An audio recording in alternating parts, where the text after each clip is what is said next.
So what is up, guys? Nick here, helping you to master your technology. Welcome to my 10 reasons why the iPhone 14 Pro Max is better than the Galaxy S22 Ultra.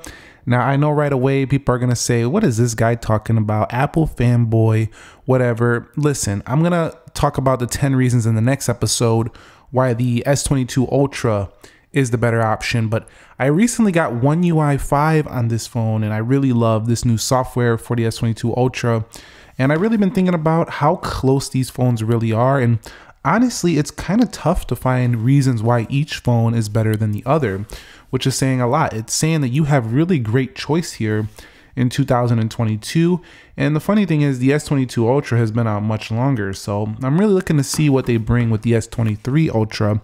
But the first reason for the iPhone 14 Pro Max is that it's just flat out smoother.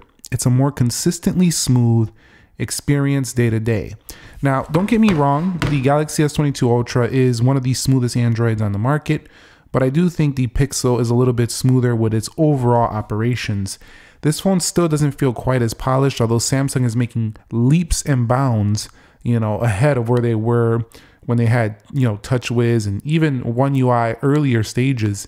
So I really do like how they're improving animation look, but overall, you even see it in my speed test, it still has a few of these little micro jitters that just don't make it look quite as smooth as the iPhone, like right there, that weird stuff on the side. I mean, overall, it's just still more polished on the iPhone. So I have to give it that one. The next one is that even though, the 14 Pro Max was not as impressive in the battery life to me as the iPhone 13 Pro Max when it first came out, it's still beating the Galaxy S22 Ultra.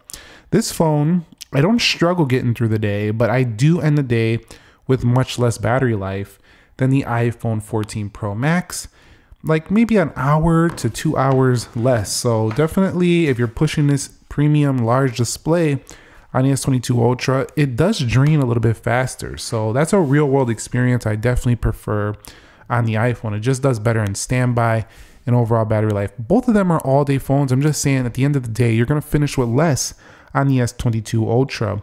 The third reason is that the phone, for this one reason, still feels a little bit more premium, the stainless steel mid-frame. So right here, the frame is stainless steel, and Samsung has done a great job with the aluminum build though, looking and kind of emulating that while still letting the phone be lighter than the iPhone 14 Pro Max, which is surprising. If you look at these two, you would think it's heavier, but the S22 Ultra is actually a lighter phone.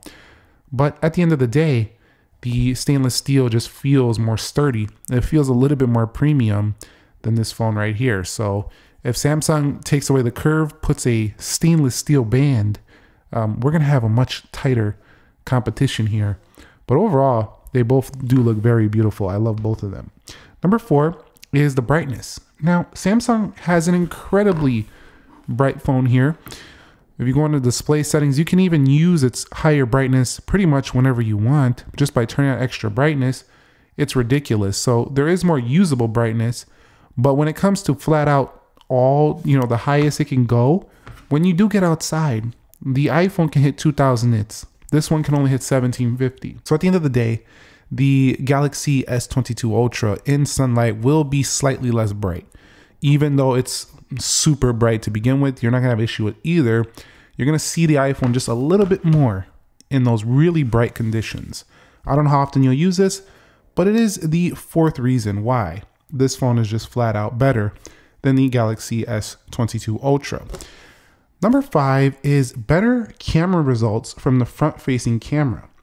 The front-facing camera was upgraded quite a bit on the iPhone, and it has autofocus, and your face actually looks really good on the iPhone, skin tones, all that stuff. However, I will say that if you're into a more soft or just a more beautified looking image, I do think Samsung's front-facing camera doesn't show as much like imperfections on the face and stuff like that. It's a little softer looking, but I do believe that the overall better looking camera, the more realistic one from the front, is the iPhone. Also, the video on the front matches the rear camera, I think, a little bit better than the front facing camera matches the rear camera on the Samsung. Both of them are extremely good in this area, and you do have 8K recording options. We'll talk about that in the next episode, but the front-facing camera is just better on this phone. I just enjoy it more, and I think most people are taking selfies will like the iPhone a little bit more. Number 6 is potentially life-saving satellite emergency SOS. So you'll be able to call, emergency services through satellite if something goes wrong. This is a potentially life-saving feature, not available for the S22 Ultra. So if you're a type of person who's out and about a lot, you're hiking, you're doing whatever, and you just need a little bit more peace of mind, your iPhone is like a little insurance policy that might save your life. I mean, nobody really wants to think about stuff like that. It could be an unfortunate event, but it's kind of like you don't want to think about other difficult topics, but it's good to have discussions about them anyway.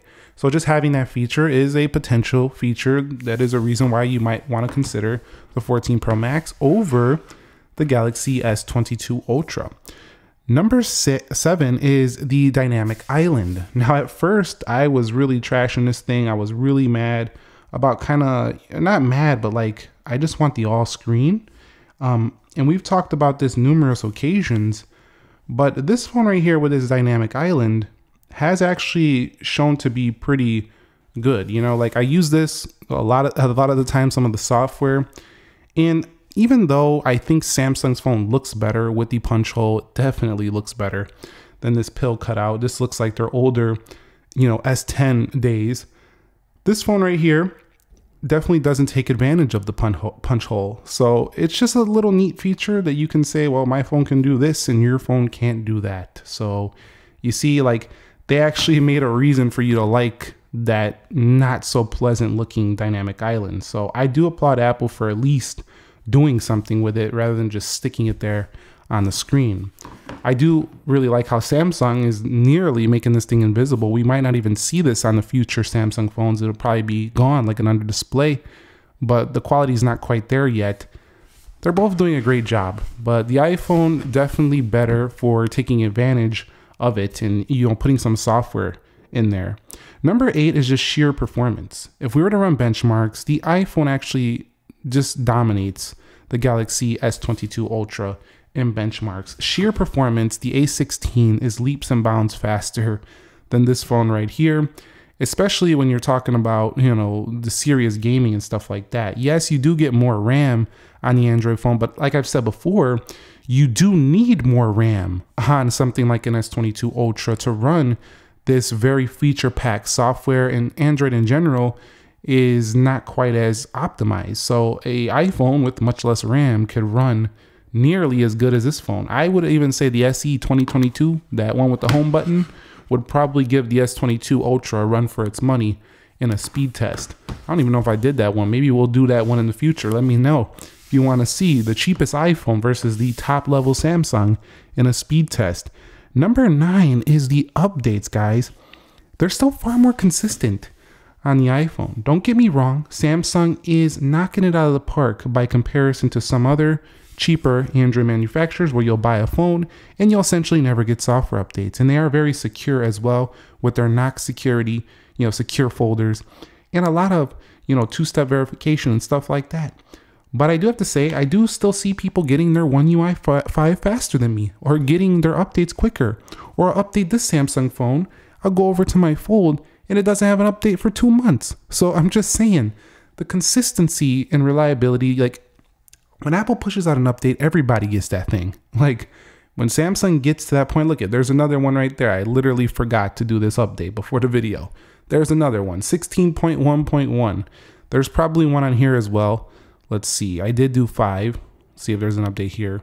No, see, we're in October. It's already November 9th. If they really want to be on it, let's start releasing them on November 1st. Security patches the first day. So Samsung still got some work to do there, although they are getting much better. I'll update this after the video. Now, 10. This is the 10th reason, just better resale value. When I go to buy a Samsung phone, I'm buying this thing at $1,200, and I know when I trade this, unless I'm trading it back to Samsung with their ridiculously high trade-in values, or maybe even Pixel Google, who's giving you great trade-in values, I'm not going to get a lot back for this. And that really annoys me compared to the iPhone. With the iPhone 14 Pro Max, I'm going to get near $1,000 back for this thing, even though it's going to be like a year old. So definitely, if you're looking to get your money back, money's worth, I think the iPhone is a better value here in terms of when you're paying $1,000 plus for the smartphone.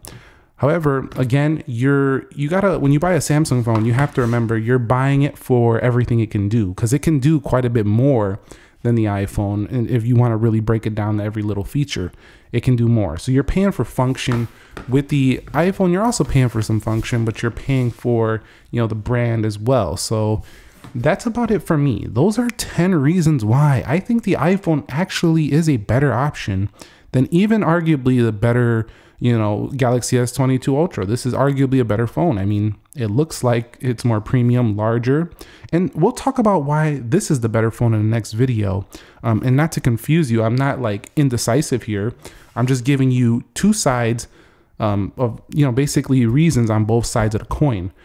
Personally though, I probably would go with the iPhone mainly for the resale value. In terms of features, they're pretty close. Stay tuned for reasons why the S22 Ultra is the better pick. Thumbs up if you enjoyed it. Subscribe if you haven't already. If you have either one of these phones, drop your comments in the comments section. I would love to hear what you got to say. I'll catch you on the next one. Nick here. Be sure to be well, and peace.